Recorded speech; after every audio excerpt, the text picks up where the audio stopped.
it's really tough. Like, you done put everything out there, all you can, and you don't come away with the win. So that's always tough, and that's something that we got to fight through. Defensively, Wisconsin couldn't have asked for a better performance. The Badgers dominated the line of scrimmage. They sacked Spencer Petras 6 times and held the Hawks to 146 total yards.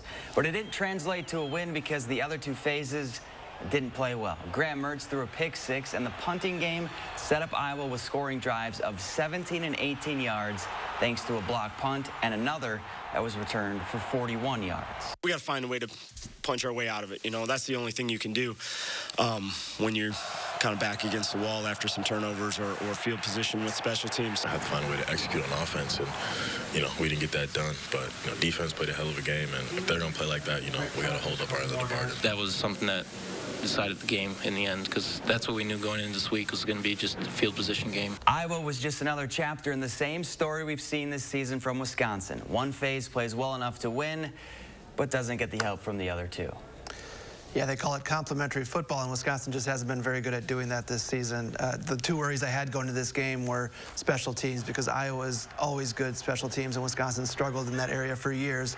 And Graham Mertz. Can Graham Mertz perform in a big game? And as we saw on Saturday, the big game got to him, and he did not play very well. Leading up to the game, rumors were circling that Braylon Allen was transferring to Michigan. It sounds crazy, but they were loud enough that the Badger running back had to address them the Friday before on a local radio show out of Milwaukee, and then again in Iowa City after the loss. I haven't had any contact with them. The fact that that rumor sprouted up is surprising to me. Okay. Because, like I said, I don't know, especially like Michigan specifically. Unfortunately, we have to recruit our own team every day right now. I would never accuse any teams of tampering with your players, but teams are tampering with other people's players, and I have to continue to show a clear vision. I've mentioned it a number of times. The uncertainty is going to cause people to look. The Allen rumor is probably just that, but the bigger issue for Wisconsin is Jim Leonhard having to recruit his current players daily. By not naming a head coach, UW has fallen behind in recruiting. I know there's a hiring process, but Chris McIntosh kind of in a hard spot right now. Yeah, even if you agreed that he should make the midseason move for Paul Chryst, it still left kind of a odd timing to all of this. Is when do you post the job? When do you decide whether Jim Leonhard has done enough to get the job?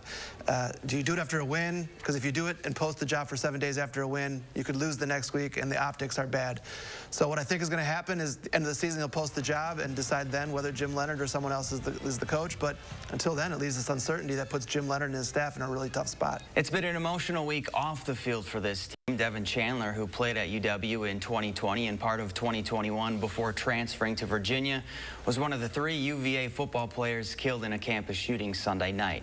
The Badgers learned the news Monday morning when they arrived at the McLean Center for their lifts and have been leaning on each other ever since. A lot of guys are hurting, and just any way I can reassure them that I'll be there for them no matter what. I think we need that right now. We got 115 guys down there that are willing to pick each other up and hold each other up. So, that's been my focus these past couple of days, is just how do you bring guys with you and keep guys up. So, no one here has to do it alone. This group has dealt a lot away from the field back in May with Gary Brown's passing, then Paul Chryst being fired, and now this, Jim. It hasn't been an easy year. No, and it makes you wonder how much more this team can take. It was going to be tough enough bouncing back after the Iowa loss, because that was a game that if you win it, you're right in the thick of the Big Ten West race. So I have to wonder going into Nebraska just how much does this team have left in its emotional tank, and can it find a way to get through this tough time one more time?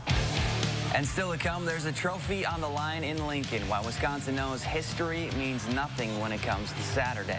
More Badger Blueprint after the break.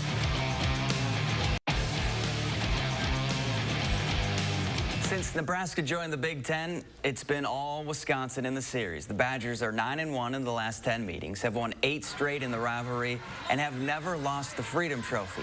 That being said, the guys know they still have to come ready to play. They have good talent. They have a lot of pride. They're well coached. They'll be ready to play. So we got to be ready to go in there and play hard and execute. It's Nebraska. It's a trophy game. It's a big-time game for us. We're trying to go to a bowl, so we got to lock in and go out there and ball out on Saturday. In the words of Nick Herbig, do the Badgers ball out in Lincoln?